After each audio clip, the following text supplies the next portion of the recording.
Bueno, ahora cambiamos el color político de los entrevistados, pero y también el enfoque, podemos decir, nos salimos de lo que son discusiones intestinas de una coalición a lo que es justamente alguna acción que a mí me llamó poderosamente la atención por lo que han sido los resultados de esta acción política y territorial que se le permite hacer a los partidos políticos desde la reforma de la Constitución, que es este tema de poder impulsar consultas populares, plebiscitos y demás, para que se ponga en agenda del Congreso, ¿no? Algún tema. Este tema de promover consulta para congelar precios y tarifas.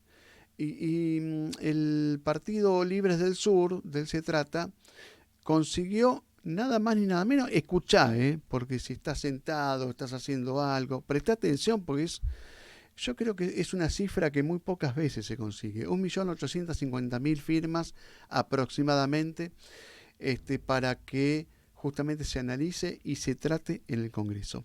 Estamos con alguien que fue, podemos decir, una de las promotoras, arquitectas de esta movida, dirigente territorial del Libre del Sur, Silvia Saravia. ¿Qué tal, Silvia? Martín López Latra te saluda. ¿Qué tal? Buenas tardes, Martín. Bueno, qué pavada de cifra que consiguieron de firma para apoyar esta consulta, esa iniciativa, ¿no? Para que el Congreso trate una ley para congelar precios de productos de primera necesidad y tarifas, ¿no? Exacto, se llama Iniciativa Popular, es una herramienta de lo que sería la democracia participativa, Mm, porque de alguna manera plantea que los ciudadanos y ciudadanas puedan impulsar un proyecto de ley mm. y se le obliga al Congreso Nacional a tratar este proyecto de ley. Así que nos parece muy interesante, bueno, poner en funcionamiento sobre todo este tipo de herramientas cuando hay tanto desprestigio Mm. de la dirigencia política, se la ve muchas veces discutiendo cosas tan disociadas de lo que le preocupa a la gente en lo de todos los días, ¿no? Claro, claro. Entonces, en ese sentido, por un lado, lo que creemos es que es un acierto eh, realizar eso, que realmente tomó contacto con mucha gente por ese número. Por un lado, muestra nuestro desarrollo territorial, se hizo en absolutamente todas las provincias, en todos los distritos de la provincia de Buenos Aires, realmente alcanzó un despliegue territorial muy importante, pero al mismo tiempo hubo mucho interés de participar, porque si no, por más despliegue territorial que hagas, no juntas esa cantidad de firmas en un mes, eres ni loco. No, no, por eso te digo, porque hoy en día en un contexto en el cual hay tanto enfrentamiento con lo que es la dirigencia política, hasta se la llama peyorativamente a la dirigencia política y demás, que puedan desarrollar este tipo de acciones coordinadas y territoriales. Ustedes tienen muy buena llegada, por lo que veo, como para que son muy escuchados, dialogan con la gente, obviamente. Sí, mira, creo que lo que un poco nos pone en un lugar distinto a un conjunto de dirigentes políticos es que, por ejemplo, durante la pandemia, que mucha gente estuvo encerrada, tuvo mucho miedo, una enfermedad desconocida, con antecedentes terribles, en lo que venían haciendo los primeros pasos antes de que nosotros acá en América Latina, bueno, nosotros seguimos estando organizando los comedores y merenderos, en el barrio seguimos estando, asistiendo a las familias aisladas, tomando todas las precauciones, tratando de aprender, porque la verdad que se aprendía día a día, Mm, pero nos parece que esa presencia en el territorio fue fundamental, ¿no? Para poder discutir la política desde otro lado. Nosotros ujú. creemos eso, ¿no? Que en realidad no es que la gente está cansada de la política, la gente está cansada de la dirigencia política, que es lo único que le importa es ocupar espacio de poder, nadie sabe bien para qué, o sí, ¿no? O lo Mm, intuimos. sí, sí, A sí, veces es para favorecer a sus amigos, a sus empresas o a su propio bolsillo. Y claro, claro. lamentablemente, bueno, nosotros creemos de que la mayoría de la gente sí tiene voluntad de discutir política. Nosotros hemos hecho incluso como Libres del Sur una campaña de afiliación a nivel nacional, eh, y un montón de gente se afilia a un partido. No es que, insisto, no es que el descrédito es de la política en general, Creo que bueno, que la verdad es que mucha gente está cansada y quiere algo nuevo.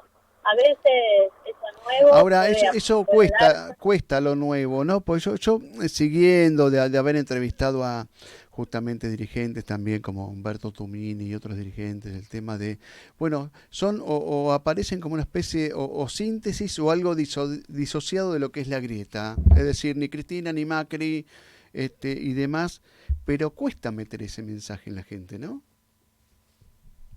Creo que lo que cuesta es pensar en si es posible trascender esa grieta, Ah, ¿no? A veces parece que es por una trampa y que estamos condenados a caer en ella. mm, Y nosotros decimos que en nuestra historia los grandes referentes, los próceres que nosotros estudiamos, lo que han hecho es siempre pensar un poco más allá, no pensar en cuán difícil era la tarea. la estamos perdiendo. Silvia Sarabia es dirigente de Libres del Sur. En un Ahí. modelo de país Ujú, donde esté la posibilidad claro. de soñar y de tener proyectos de vida, Ujú, donde se busque el bien común. Bueno, mm, todas cuestiones que a veces parece que a muchos dirigentes se le pierden entre sus deseos de en realidad de ser ellos los que están en lugares de poder, como decía antes, perdiendo objetivos, ¿no? O claro, poniendo objetivos que obviamente no son los de los valores de una nación, que no son los valores de la mayoría. seguro.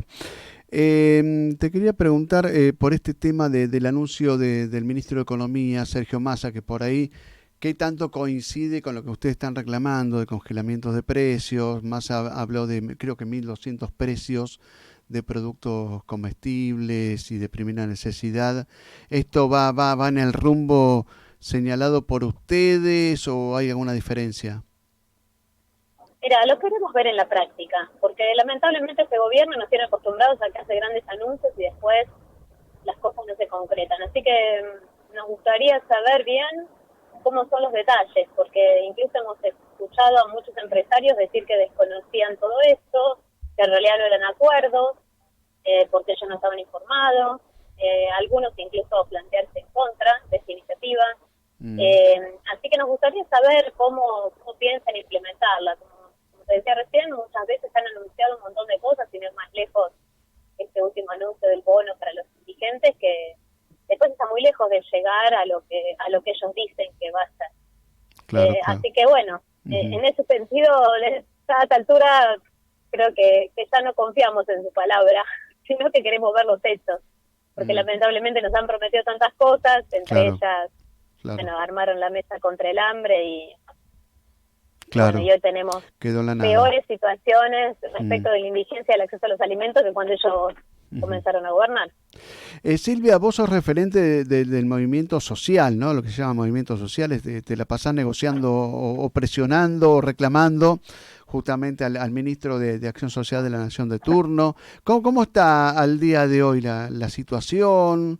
¿Son intensos los reclamos? Siempre acusan a los movimientos sociales de entorpecer el tránsito y demás. ¿Qué síntesis podés hacer de todo esto?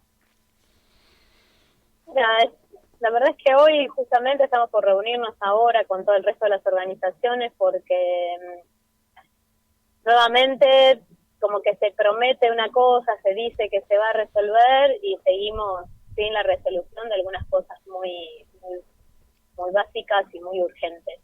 Por Ujú. ejemplo, te voy a dar un ejemplo, ¿no? Sí. No se entregaron los alimentos que corresponden en octubre, Ah, ya estamos en noviembre. mm, claro. Entonces, esos alimentos, para que quizá alguien que no está en contacto con cómo es la situación, en general, ¿qué te dan? Te dan, no sé, polenta, fideos, a veces arroz, Sí. alguna vez alguna legumbre, por ejemplo, que yo lentejas, en algún momento dan garbanzos, en las mejores de las situaciones. Mm, Nos dan leche en polvo, algo, un poco, un porcentaje pequeño, digamos. Algunas veces nos dan azúcar.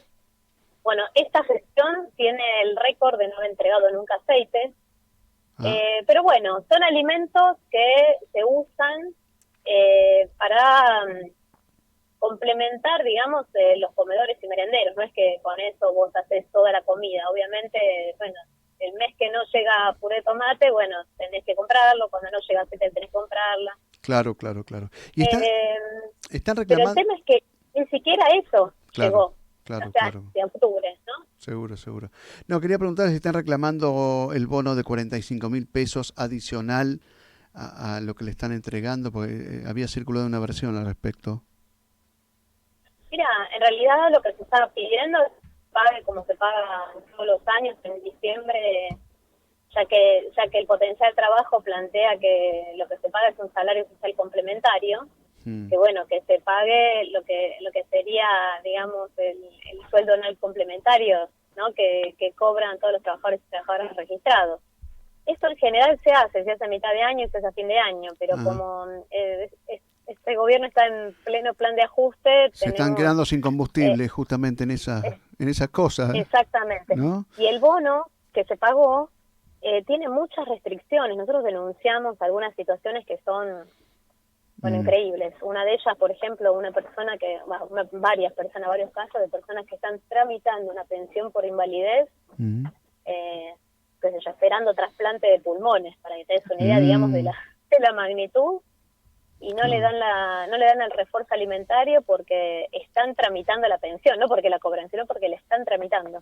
claro.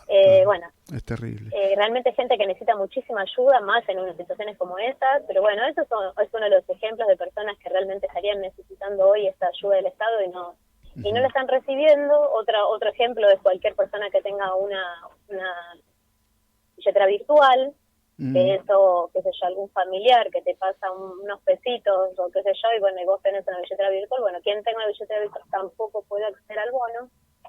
claro, como Bueno, este tipo de cosas, se castiga y se sigue castigando. Había exacto. la última tiene que ver con un estudio que hizo el Centro de Investigaciones que tienen ustedes, que maneja muy bien Isaac Rudnick, con quien he hablado hace unos meses. El tema de la inseguridad alimentaria, 7 de cada 10 hogares, tiene mucho que ver con lo que venís analizando, ¿no? Pero el concepto, ¿no? Justamente me impacta y quisiera que me ayudes a comprender, ¿no? Lo de inseguridad alimentaria que uno más o menos cree saber de qué estamos hablando, ¿no? Pero ¿cómo lo describirías? Bueno, para decirlo bien sencillo, es cuando alguien o una familia o una persona no tiene garantizado acceder a los alimentos suficientes para tener una vida saludable. En Claro, ese informe que vos citás, sí. por ejemplo, el 90% de las familias dejó de comprar, o sea, está comprando menos alimentos. Dejó de comprar la misma cantidad de alimentos que compraba eh, los meses anteriores. Mm, El 70% dejó de comprar directamente algún alimento, no es que compra menos, sino que directamente algún alimento ya no lo compra. mm, Bueno, este tipo de cosas son las que nos muestran señales de alerta, porque, a ver, como te decía antes, ya es cuando ese gobierno asumió, teníamos un problema respecto al acceso a los alimentos, y por eso el gobierno mismo planteó bueno, que había que armar la mesa contra el hambre, que había que discutir esto del acceso a los alimentos. Ahora, el problema más grave es que no hay resolución de eso, sino que se agrava la situación, ¿no? Cada vez que no se frena la inflación sobre los alimentos, esto se agrava porque el acceso es cada vez más difícil. ujú. Y lo que no lo decimos nosotros, o sea, nosotros lo percibimos en el barrio, pero hay un estudio que hizo el propio Ministerio de Salud que nos dice que hoy cada vez más niños y niñas tienen dos enfermedades que antes asociábamos a la gente mayor, Ah, que son los problemas cardiovasculares y la diabetes. la Son dos diabetes. enfermedades Por exceso de hidrato de de- carbono debe ser. que derivan directamente, lo dice el propio Ministerio de Salud, derivan directamente de la malnutrición. Mm. Estas son enfermedades que no se curan, que No, claro, después yo la llevan un padezco la tratamiento de diabetes, por así que vida. sé que no se cura, es crónica, obviamente, sí. Está muy claro. Entonces, tener cada vez más niños y niñas con este tipo de enfermedades por Mm, una situación que debiera ser prevenible, como es poderle dar el acceso a los alimentos que corresponden, bueno, realmente es tremendo. En ujú. un país que produce alimentos, no estamos hablando de un país que no tiene tierra fértil, que en un país que no tiene un clima que sea benévolo No, para no, no, estas está cosas, claro, ¿no? está claro. Entonces, Está claro. Es gravísimo lo que está pasando. Seguro. Bueno, Silvia, nos hemos quedado sin tiempo. Lamentablemente quisiéramos hablar de muchas más cosas, pero bueno, no va a faltar la oportunidad de poder justamente desarrollar esos temas. Así que te mandamos un gran abrazo a la distancia, ¿eh? Bueno, muchísimas gracias. Buenas tardes. Bueno, Silvia Saravia, entonces referente del movimiento Libres del Sur.